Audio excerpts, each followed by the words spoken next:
Lynn, this is the inevitable question from the Stanford group on the triple curve. They say, Lynn,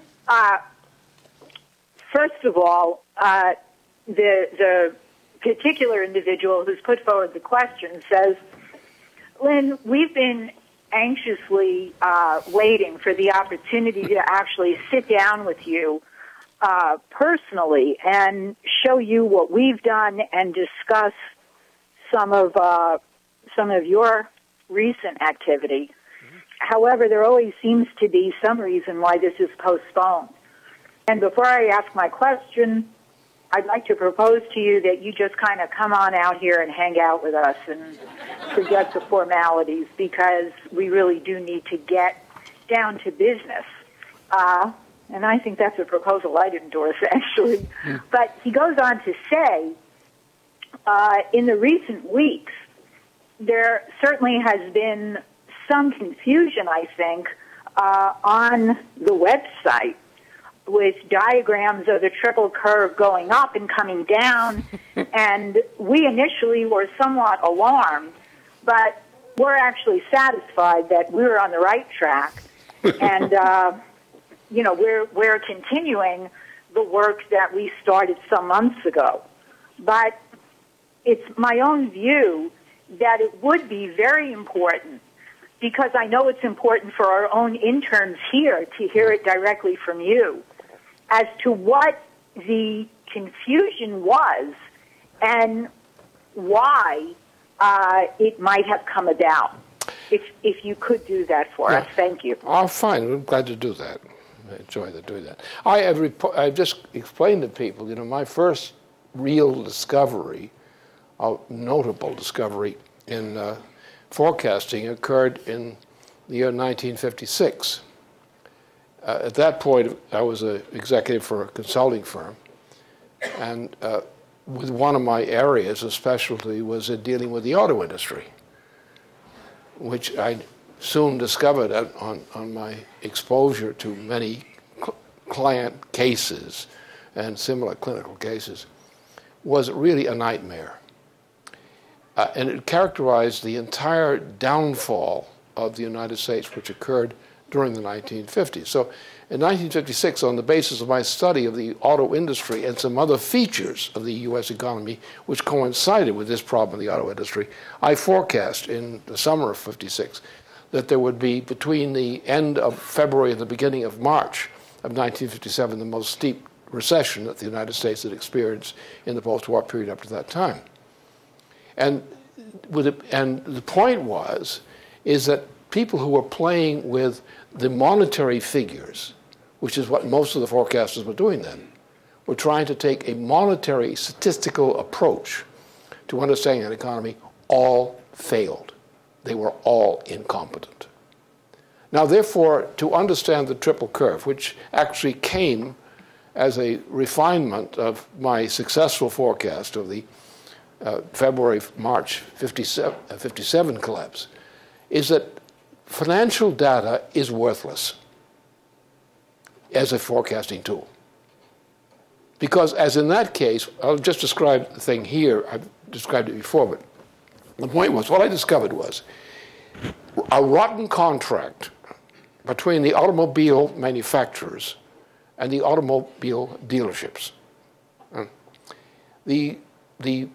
At that time, the manufacturers had, with their contract with the dealerships, had an agreement that the dealer would not sell the automobile below the approved list price of the manufacturer. Fine. At a later point, also to promote these sales of automobiles, we went from a 1-year term of credit to 24 months and so forth, and up to 36 months.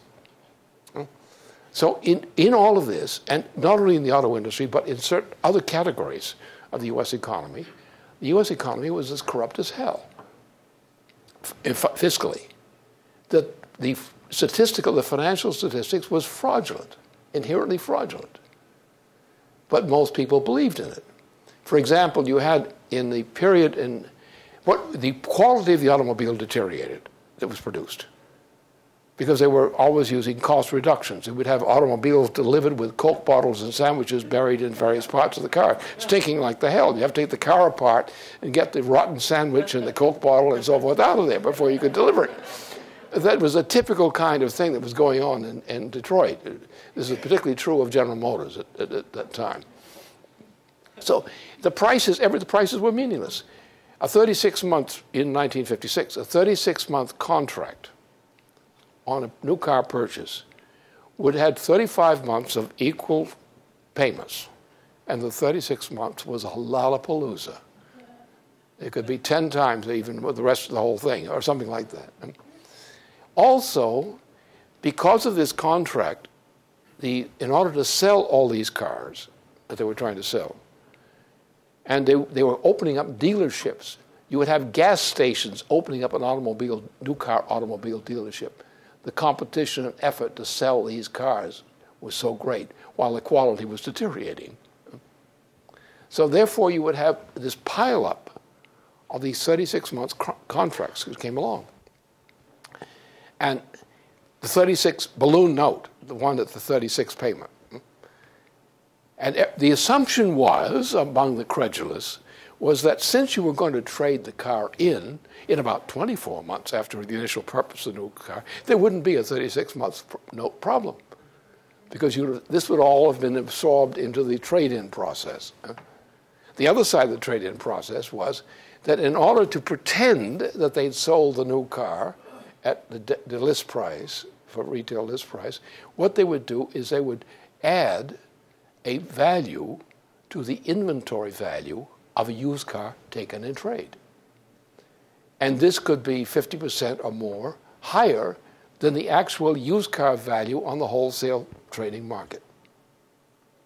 So that the entire business was based on an accumulation of fraudulent assumptions of value, which were considered, consumable. And it reached a point of the 36-month term arriving on in the first quarter, the end of the first quarter in 1957, which meant that the whole thing would have to dump a lot of this value, and it would cause a chain reaction collapse within the U.S. economy, which it did. It caused the greatest post-war recession. It was caused by this. Now, the point is that those who forecast on the basis of statistical trends in recorded transactions are idiots. Because in economy, financial values attributed by the accountants are usually far distant from any reality. And everyone, even more so these days, is cheating. They're lying. They are showing transactions as book transactions in dollar amounts, and there's nothing to back it up, except the assumption that some sucker is going to buy this thing out at a higher price with an also worthless kind of payment. So there is, in the most simplest sense, in this simple sense, the worst thing you can do as a forecaster is to believe in financial forecasting, so-called financial market forecasting. Only an idiot believes in it. But as long as there are idiots who believe in it more than somebody else, the somebody else who can swindle a more stupid person into buying into it does so. And therefore you build up a gigantic bubble of absolutely worthless paper. What this means is that you're coming down, that your apparent growth is a result of your collapse. What you appear to claim as growth is actually a product of the fact that you are collapsing. And that's what's wrong with your forecaster, in the most obvious way. There are other reasons for this. If you believe in job sales rather than in value of product and production value, you're also being stupid. The guys who say we're going to solve the U.S. economy by providing jobs, you're not going to solve the U.S. economy, solve its problems by creating jobs. You've got to create productive jobs. You have to control the ratio of manufacturing, which must be sufficiently high and must be sufficiently technologically progressive to sustain the market as a whole. If you're creating jobs without creating productive jobs, you're buying into doom. If you don't understand that technological progress is necessary, if you don't understand that the existence of the economy depends upon the fact that as the economy grows and as we use up the richest concentration of natural resources, the economy is going to collapse unless we increase the capital intensity of investment in production and advance in technology. If you're going to windmill as a source of electrical power is a loser. That is, if you take the cost of the construction and operation of the windmill and the cost of pulling it down when it wears out, the total income from a windmill in terms of electrical power is a loser. Whereas if you take the same amount of money and invest in that for that amount of power, in nuclear power, you'll profit. And your productivity zooms. The productivity, therefore, depends upon the increase of the capital intensity and technological progress of investment. It also depends upon the ratio of the number of people in the labor force who are productive as such, as producers, who represent an improved technology at a higher capital intense level. And that the other functions depend upon comparable advances in the technology of services and so forth. For example, medical services, these kinds of things, all kinds of services. So therefore, scientific, technological, and cultural progress in developing the minds and bodies and physical powers of human beings is the only source of keeping even level in terms of the productive powers of labor. So therefore, otherwise you're suffering from attrition. Same as that.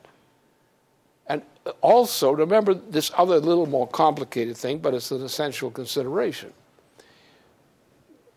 We look at the world from the standpoint of the work of V.I. Vernadsky, the famous academician. Now, for Vernadsky, the universe is composed of three different types of material, the universe we deal with on Earth. One, we deal with what's called the lithosphere.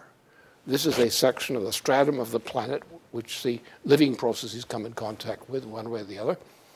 And this is made of things of not living matter, not a product of living processes. We have a second category, of plant and animal life, and the pre-plant animal life, but life as such. A third, quite different, is human. Now, plants and animals do progress. That is, they have evolution of species, new varieties developed, new combinations occur. A higher form of life, on the average, of life itself, occurs. It doesn't occur by anybody's will.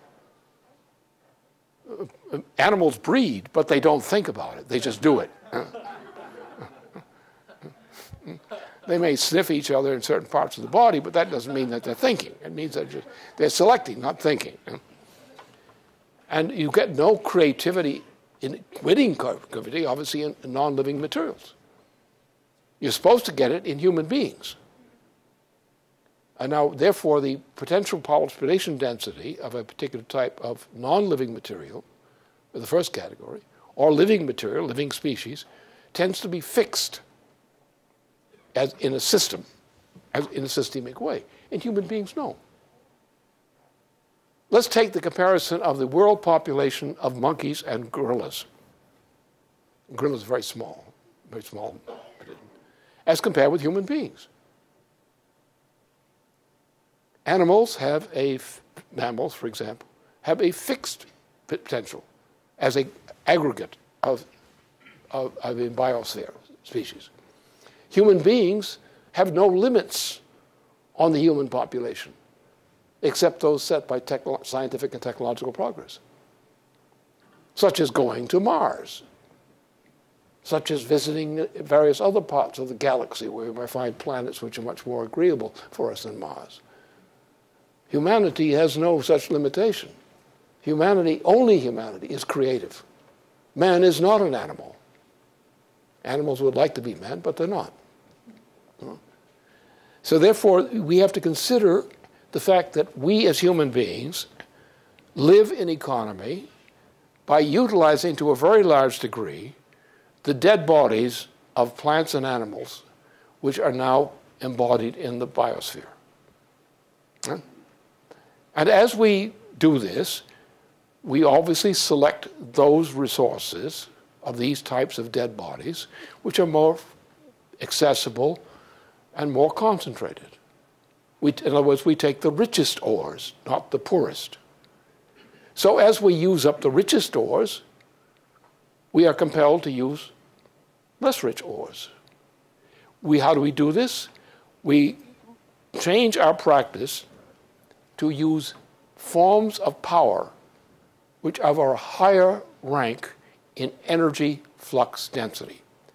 The measure of the power to do work by a calorie of input is dependent upon the energy flux density in which that calorie is expressed. Today, it is impossible to maintain the present population of civilization as a whole without nuclear and thermonuclear fusion power. You can't do it. If you want to eliminate thermonuclear fusion and nuclear fission, die, because you will. If you want to live on windmills, you're doomed, as I did on this projection here. You got that screen? Just go to the map. You got it? Okay. Look, that's what you're looking at. All right. The area where human life is going to occur is in the red area, where the thermonuclear fusion and nuclear fission are most highly concentrated for the future. And the dead areas are the green ones. The disgusting areas, not yet dead, are the brown ones. And therefore, these factors, these trends, and the common features, measurable features of the results of these combined trends define the way the economy works. You get paid for what you accomplish. To get paid, you have to accomplish it. We have a great growth in the monetary system of monetary aggregate per se, because monetary aggregate is sold at a profit.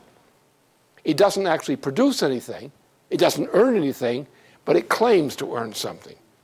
Most of the income of the world today is based on financial aggregate, which is absolutely worthless from a physical economic standpoint.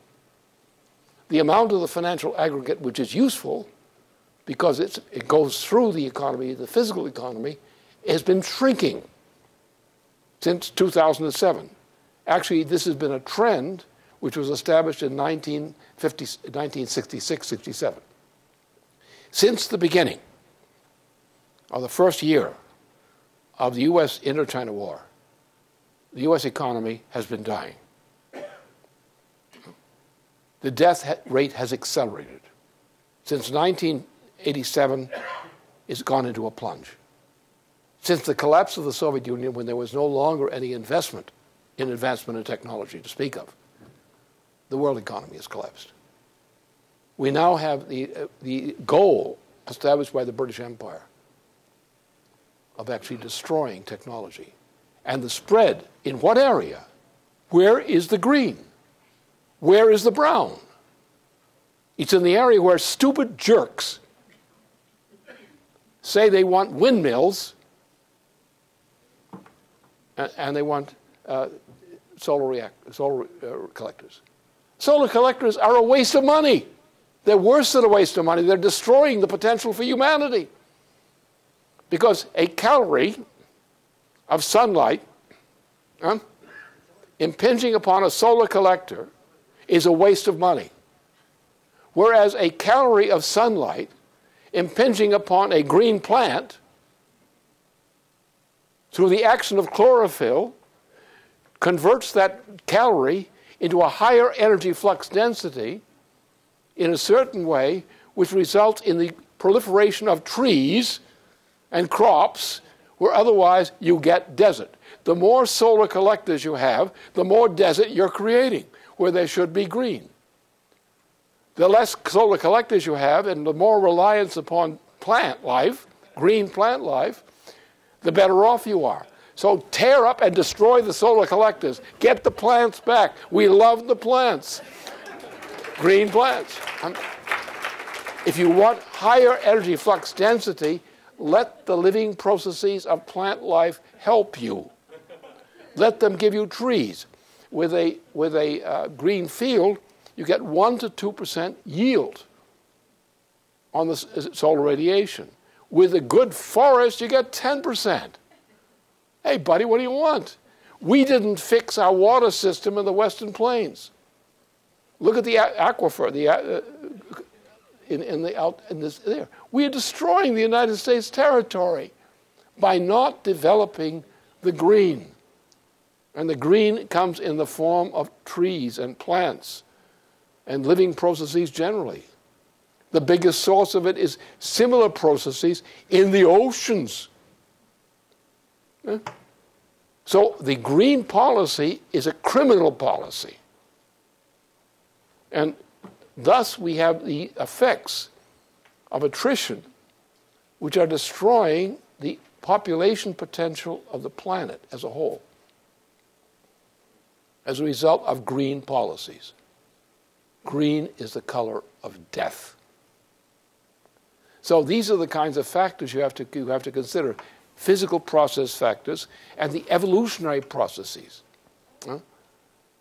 And one must understand a little bit more about the great Albert Einstein as well as Vanansky, two followers of Bernard Riemann, whose studies are absolutely crucial, on these studies all my achievements in economy and forecasting have been based on this point of view. How do you think about the universe? What is really a scientific attitude? Anybody who believes in solar collectors is not a scientist. He's a fool.